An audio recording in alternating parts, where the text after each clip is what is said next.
it out on a big poster and put out is wrong. They've imposed tariffs on penguins. They haven't imposed tariffs on Russia. I mean, it has made absolutely no sense. And when you hear people who love Donald Trump, supported Donald Trump, gave him money, people like Ken Langone, Home Depot, people like Bill Ackman, people who have gone, gotten into fights for months. Can we correct the Russian thing? Because Scott, we're not trading with Russia. They have sanctions. What's happening, everybody? Like the new T-shirt? If you know, you know. But it's a cool shirt regardless, right? Over the last couple of days, Scott Jennings has been doing the rounds explaining Trump's reciprocal tariffs like his audience is 5 years old to rooms filled with liberal puppets. Scott Jennings is dumbfounded at the lengths these disingenuous people that don't really know why they're mad at Trump try to create things to complain about. Anyway, you'll see what I mean. Let's watch Scott Jennings with some great contributions or assists from Shermichael Singleton and Steve Moore expose how nonsensical, per usual, these liberals' criticism of Donald Trump is. Let's go. But are you suggesting that it's okay to force a downturn for that reason? You know what I'm saying? I'm just because people are still going to lose money. They're still going to lose jobs. They're still going to lose their livelihoods. Even when a year from now the market goes back up. You know what? Why didn't we ask any of these questions for 20 years when millions of Americans were losing their jobs all across the country? No, nobody cared to think, well, what about these families? What about the downturn and the impacts on them and generations to come? We didn't say anything. I think that now all of a sudden we're bloviating here, pretending as if this is the worst thing that has ever happened in the history of American finances. That's an important political argument. You've advised practically every Republican nominee and precedent in my lifetime here, and you've always been a free trader and anti-tariff. So, I hear you kind of like trying to navigate not condemning this, but like so many other Republicans, including people like Marco Rubio and others in the Senate and in Congress, who are now bending themselves into pretzel shapes. I mean, it's like this sudden change that's a little hard for me to understand. Yeah. I also look. This week, I think, has been a disaster, and part of it is because the messaging has been bad. Right. It's been all over the place, and there's been a lot of conflict within the administration, but also the policy is bad. And the math they based it on, according to mathematicians who have looked at the formula that they printed out on a big poster and put out, is wrong. They've imposed tariffs on penguins. They haven't imposed tariffs on Russia. I mean, it has made absolutely no sense. And when you hear people who love Donald Trump, supported Donald Trump, gave him money, people like Ken Langone, Home Depot, people like Bill Ackman, people who have gone, gotten into fights for months. Can we correct the Russian thing? Because Scott, we're not trading with Russia. They have sanctions. We do $3.5 billion. We have sanctions on Russia. Yeah, but I know North Korea. The number is not zero. What we do with Russia, the number is zero on the island with the penguins. Yeah, we trade more with Russia than we do with Herd and McDonald's. Isn't the issue with the islands is that China can use those small countries as a the island doesn't have any humans on it. Also, these penguins, they dress like elitists. They had it coming. I just want to point out. I mean, I don't think there's reasons they were on there. I'm just saying. Well, I think the Russian thing's been overstated. I don't think that you throw zero tariffs on Russia and then massive tariffs on other countries that are basically doing almost no trade with the United States. I think that there is something to what you say. I don't think this has been handled that well, and you're right. The markets have reacted pretty ferociously against this. But I will say this. And the math has been erroneous. The mathematical formula. Scott made an important point just a few minutes ago. This is the new Republican Party, whether you like it or not. I mean, Trump won because he won blue-collar union voters, and he and the Republicans view that as the base of the party now. And it's different. It's different than when Reagan won, where it was mostly wealthy people. Now the wealthy people vote Democratic, and middle-class people are generally voting Republican. And so this is a policy position that's actually fairly popular with Americans. You're right. I'm a free trader. Which part, Scott? I'm sorry, Steve.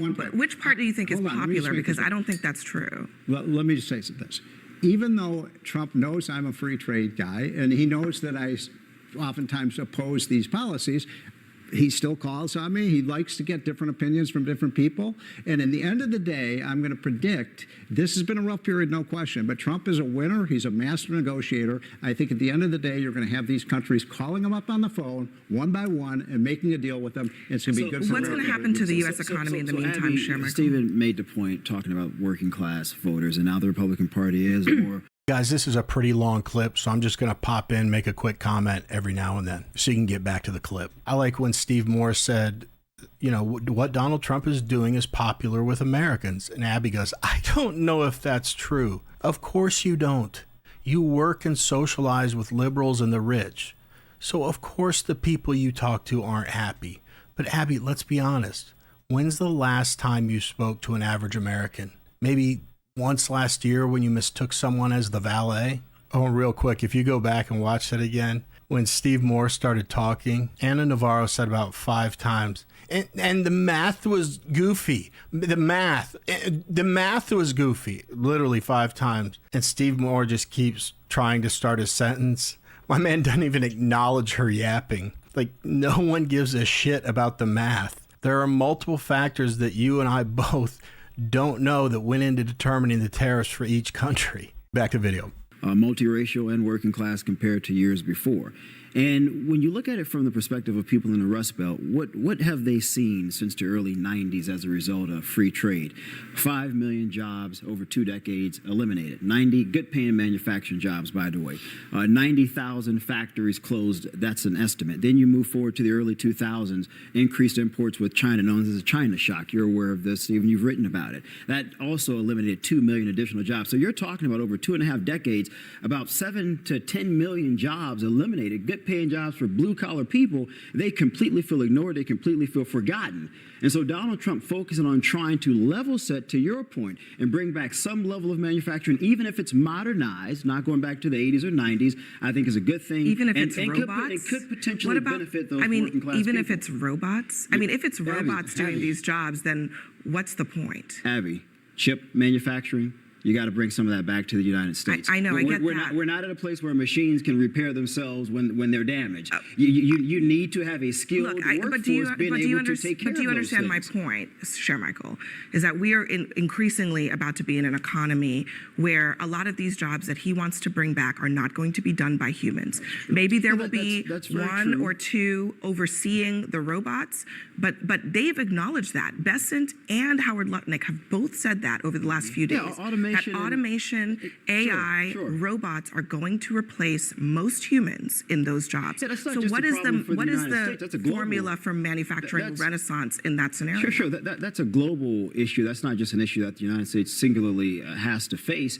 And I would say at some point we probably need to start preparing our workforce to be prepared for a modernized world. We haven't done that in 2 or 3 decades. I guess the question is, how does this conversations about returning some jobs to people while we still can, I think is a positive I think thing. that's fine. What that obviates, what we're not talking about is the incredible pain that is going to be felt precisely by the blue-collar people, right, who are going to go to the grocery store, because we're focusing on the markets and we're focusing on Stephen Portnoy. She means Dave Portnoy. Get it together, Anna. Having lost $20 million and the billions of dollars that Jeff Bezos has lost and Elon Musk and all of that.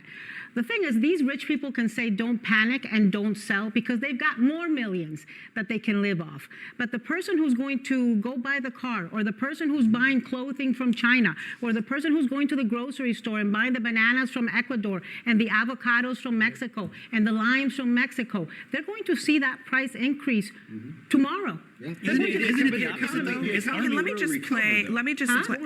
Hang on a second. Do you understand that there are people in this country who cannot endure short-term pain? Of course, but you know what? Let me just go through a couple points. In 1987, we talked about the S&P falling 10%. We've only seen this 4 times.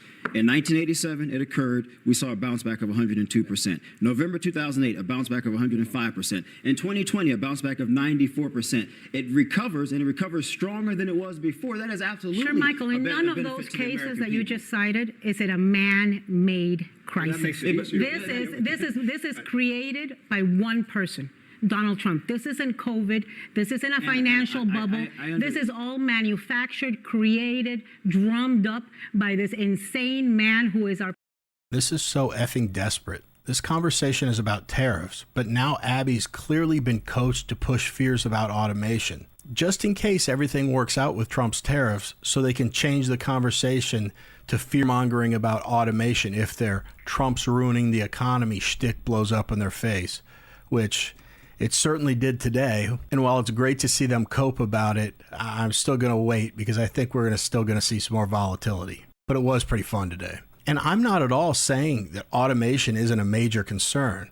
I'm sure we'll be talking about it here more and more in the near future. But I just want to point out how they try to muddy the water and rig the narrative about Trump. What does this have to do with what we're talking about? Are you suggesting that now we just don't want the jobs in the U.S. if more of them are replaced with automation? What you're saying makes no sense. Listen, Trump, you know, when you watch that little infighting that's going on, it reminds me of Abraham Lincoln and his team of rivals. He had people at the table who took Peter Navarro and Elon Musk remind you of Abraham Lincoln.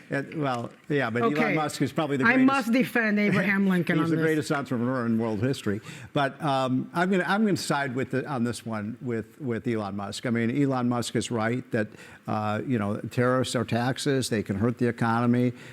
We've got to have the most productive sector of the economy. But it's also true that, you know, Peter Navarro figuratively took a bullet for Donald Trump. He went to jail for Donald Trump, and that's an amazing act of heroism, in my opinion, to do that rather than rat on what the president said in secret meetings. So I have some admiration for Peter.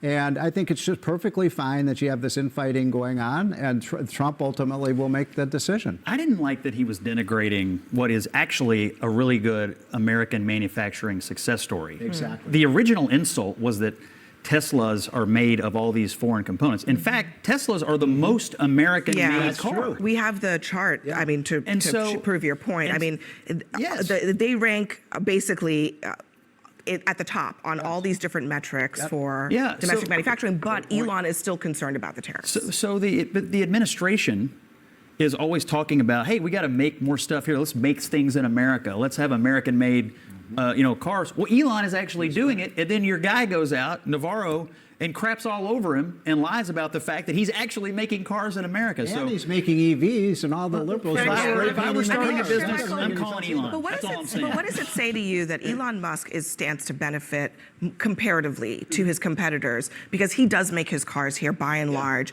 and he still thinks this is a stupid policy? I mean, look, I think Elon is right to be concerned about supply chain disruptions, and there have been a lot of people, even on the right, that have begged the president to be more strategic in his targeting of tariffs, maybe focusing on key imports, or maybe having a greater focus on China in particular compared to the EU or some of our friendlier friends across the globe. And so in that regard, I think Elon is right. I get Navarro's points. I've watched a lot of his interviews on Fox News talking about how he really wants to focus on taking care of blue-collar workers. I don't think you're going to find anybody who would disagree with that, but I do think we have to be careful with how long this pain lasts, because something you said, Anna, we certainly don't want 8 months, 9 months down the line, we're already in a fragile economic condition. What would that toll be on working class people? Probably not great. So I would probably side on the behest of Elon Musk if I were President Trump. Okay, so Peter Navarro was loyal to Donald Trump. Okay, then send him as an ambassador to Lesotho, maybe to the herd at McDonald Islands to go be with the penguins. That would be a great place for him to go. Look, I think the only person that can get away with this kind of infighting, public infighting like this, is Elon Musk. I can't imagine Donald Trump and the White House being okay with Pete Hegseth and Marco Rubio lobbying insults the way that these two have been doing all day. And it leads. People can't endure short-term pain. I personally, I'm telling you too much, but embarrassingly, I really can't personally endure short-term pain. But you know what? I fully support everything this administration is doing, because I think it's in the best interest of the United States in the long term. Regardless of the fact that the markets rebounded with the 90 days pause in tariffs, I know Trump is playing it close to the vest, and he could make moves that cause more volatility in the markets, and prices may still rise. The stock market may go back down. But here's how I look at it. If men and women can make the ultimate sacrifice for this country by giving their lives, as many heroic American soldiers have, I think I can tighten the purse strings for the short term. However long that may be, it's literally the least I can sacrifice if it means a better tomorrow for all Americans. All right, home stretch here.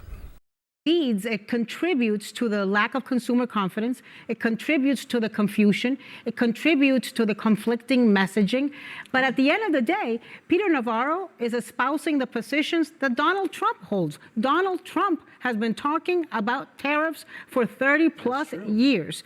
And in a way, it's almost Elon Musk insulting Peter Navarro, because he can't insult. That's a very good point. Dumber than a bag of bricks. The other person, Sheila, and then I apologize to the bricks, who is getting caught in some of the crosshairs here is Howard Lutnick. He's been out everywhere, also defending the president. But according to the reporting in Politico, it's an exasperation compounded by recent television appearances. This is what's happening in the White House. They say that that suggests a lack of understanding even of the basics of how tariffs and the economy work. He's also made multiple points that have gotten in front of the president on announcements contradicting his messaging. So Lutnick is now also at the center of this tension. I think these little schoolyard fights give us insight into why the Trump administration, and particularly this tariff rollout, has been so dysfunctional, because he has these very different factions advising him, and they're completely at odds with one another. You have Elon Musk and the techno-capitalists who have this,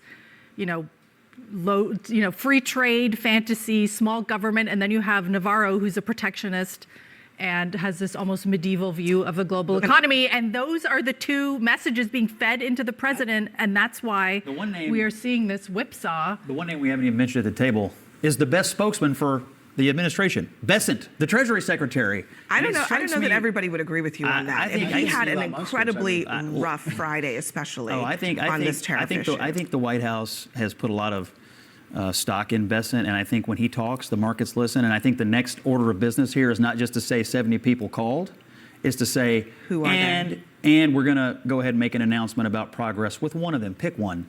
But I think that's what everybody is. I mean, Scott Bessent's job would be a lot easier if he wasn't then contradicted several hours later by the White House.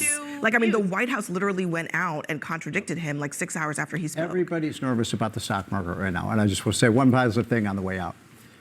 When Donald Trump was president for 4 years, we had a booming stock market. The NASDAQ was up 150%. The S&P 500 was up 75%, and the Dow was up 60%. What I'm saying is, this guy knows what he's doing. He knows financial markets. It is going to come back. He had a very different team around him. Well, that's true. Term one. He had a very, but he did it once. He'll do it again. Steve Moore, again with a bar, put it perfectly. Donald Trump knows what he's doing, and the market will come back. Well, it already happened today. They complain all the time about Donald Trump only surrounding himself with yes men and people that agree with him, but now you're contradicting your own point. I think it's good that Donald Trump has multiple experts giving it input on the decisions, because it nicely lays out all of the options available to him. But you know what? The buck stops with him. If all of this fails miserably, it will all fall on his shoulders. As optimistic as I am, I don't know how this whole thing is going to shake out in the end. I have an idea, but I don't know. But I am very optimistic, and we'll see if the tariffs and the pressure on China does indeed benefit the U.S. in the long term, bring manufacturing back home, and fix this ridiculous trade deficit that we've been burdened with forever. But what are you guys' thoughts about the tariffs? Were you surprised by the spike in the market today? Were you surprised by the 90-day pause? Do you like the 104% tariff on China? A lot of countries are saying, hey, all right, let's go to the negotiating table, including the EU. Or if not, tell me what problems do you have with the tariffs and what makes you nervous? Let me know in the comments. Anyway, that's it for this video. If you like watching videos of Scott Jennings being the only sane person in the room, then click on one of the videos. This is about to pop up on your screen. Otherwise, as always, I've got the best viewers on the planet. I'm so grateful that you took a couple minutes out of your day to watch my video. Never forget, Jesus loves you. I'll see you guys.